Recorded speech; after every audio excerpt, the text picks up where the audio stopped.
अगर आप एज़ोस्पर्मिया के पेशेंट हैं और आप अपनी होप खो चुके हैं तो इतनी जल्दी अपने आप को निराश मत करो। पैथीज में भी बहुत अलग अलग चीजें देखी जाती हैं कि बहुत सारे पेशेंट हमारे पास ऐसे भी आते हैं जिन्होंने मेरे को ये भी बोल रखा होता है हमने तो आयुर्वेदिक दवाइयां खाई थी, हमें तो वहां से कुछ फर्क नहीं मिला। अगर आप भी कभी ऐसे फैक्टरों में फंसे हुए हैं या आपको भी ऐसी दिक्कतें लग रही हैं अपनी बॉडी के साथ या फिर आपको भी ऐसी आपकी रिपोर्ट आ चुकी है तो अभी घबराओ मत, परेशान मत हो।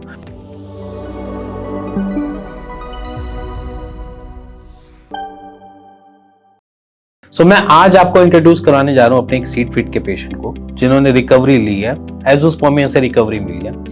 अब पहले तो आप उनकी जानिए, वो बताना क्या चाह रहे हैं, कहना क्या चाह रहे हैं और वो आपसे क्या शेयर करना चाह रहे हैं। पहले तो उन सारी चीजों के ऊपर आप समझिए वो बोल क्या रहे हैं। नमस्कार दोस्तों, मैं केशवराम यूपी का रहने वाला हूँ, यूपी उत्तर प्रदेश।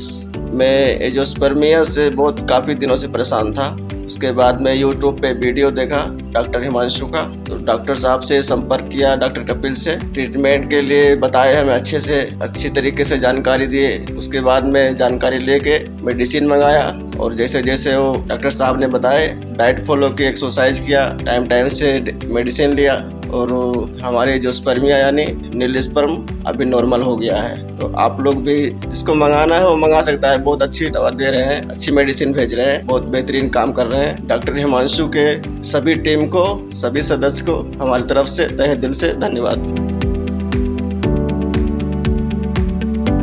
जाना होगा पहचाना होगा। जैसे मैं हमेशा कहता हूं कि अगर आप एज़ोस्पर्मिया के पेशेंट हैं और आप अपनी होप खो चुके हैं तो इतनी जल्दी अपने आप को निराश मत करो, क्योंकि आपके पास आगे बहुत सारी चीजें हैं जिसको आप लेकर अपने आप को सही कर सकते हो, जैसे इन पेशेंट ने किया है अपने आप को ठीक। क्योंकि देखो, अगर मैं यहाँ पर आपको ये बोलूं कि नहीं एज़ोस्पर्मिया में कुछ होगा नहीं, ये आपका लास्ट थिंक है, आप सोच लो जो मर्जी करना है, क्योंकि अब तो आपके पास एक ही ऑप्शन है डोनर का, और डोनर लो आप तभी अपनी फैमिली प्लान कर सकते हो, अदरवाइज आप नहीं कर सकते। अगर मैं ये सारी चीजें आपको बार बार बोलता रहूंगा तो आप एक एंड पे जाकर इस सारी चीजों को मान लेंगे और उसको एक्सेप्ट कर लेंगे। और जब आपने उस चीज को एक्सेप्ट कर लिया तो आप आगे वाली जर्नी में कभी किसी चीज को ट्राई नहीं करोगे, है ना। एग्जैक्टली यही होता है हर पेशेंट के साथ। जहाँ पर स्पर्म काउंट नील आ जाता है, पहले वो कुछ टाइम तक इधर उधर कहीं से भी कुछ ना कुछ इलाज लेता रहता है और पूरा इलाज ढंग से वो कहीं से लेता नहीं है। और फिर उसके बाद एक टाइम पे जब एज ऐसी हालातों में पहुंच जाती है जहाँ पर 35 से अबव या 35 के अबव होते हैं, वहाँ पर किसी डॉक्टर या कहीं किसी अपने आजू बाजू को देखते हैं कि उसको भी प्रेगनेंसी कंसीव हो गई है थ्रू IVF, तो आप यही प्लान करते हैं कि चलो भैया डोनर ले लेते हैं। ये जर्नी है एक नॉर्मल पेशेंट की, जहाँ पर ये सारी चीजें आती हैं और वो इस तरीके से अपने हर स्टेप को आगे चलता है। बट मैं आपको एक क्लियरिटी आपके सामने रखना चाहता हूँ कि आप अगर किसी चीज में फेल हो रहे हो, एज इन अपने ट्रीटमेंट में फेल हो रहे हो, तो अभी घबराओ मत, डरो मत, क्योंकि आपके पास पैथीज की बहुत सारा स्कोप है। पैथीज में भी बहुत अलग अलग चीजें देखी जाती हैं कि बहुत सारे पेशेंट हमारे पास ऐसे भी आते हैं जिन्होंने मेरे को ये भी बोल रखा होता है हमने तो आयुर्वेदिक दवाइयां खाई थी, हमें तो वहां से कुछ फर्क नहीं मिला। फिर उसके बाद कुछ टाइम ट्रीटमेंट चलाते हैं और उसके बाद उनको रिकवरी मिल जाती है। हमने तो होम्योपैथी दवाइयां खाई थी, वहां से हमें आराम नहीं मिला। ऐसे पेशेंट्स हमारे पास आते हैं, काफी आते हैं। बट मैं आपको एक एग्जैक्टली फिगर आउट बताऊं कि अगर आप कोई भी चीज इनटेक करके आ रहे हो उससे मैटर नहीं करता। मैटर ये करता है कि आपकी प्रॉब्लम को कौन ढंग से समझ पाया। अब इन्हीं पेशेंट की कहानी बताऊं जो बेसिकली आपके सामने अभी इन्होंने बताया है। अब यहाँ पर एग्जैक्टली क्या है, एग्जैक्टली ये था, इन्होंने ट्रीटमेंट लिए, हर जगह से लिए, कहीं से आराम नहीं मिला और उसके बाद उनको सीट फिट से आराम मिल गया। अब सीट फिट में ऐसा क्या था, सीट फिट में ऐसा कुछ नहीं था। इन्होंने सिर्फ एक हिस्ट्री टेकिंग का पार्ट किया था जिसमें हमें थोड़ी चीजें हमें ये नजर आ रही थी कि यहाँ पर जो स्टमक है वो अपसेट रहता है, पहला पॉइंट। दूसरा, कुछ ना कुछ डिसऑर्डर्स चलते रहते हैं जिसकी वजह से हम यहाँ पर देख रहे हैं कि वो मोमेंटम नहीं पकड़ पा रहा, जो उसको गट को पकड़ना चाहिए, जो न्यूट्रिशन देने चाहिए बॉडी को, वो नहीं मिल पा रही, जिसकी वजह से यहाँ पर हम लैक ऑफ न्यूट्रिशन की वजह से मे बी शायद हम जो दिक्कत आई है वो लैक ऑफ न्यूट्रिशन होने की वजह से हमारे स्पर्म काउंट कम की तरफ चले गए और धीरे धीरे कम होते होते वो नेगेटिव में चले गए, नेगेटिव के 0 हो गए।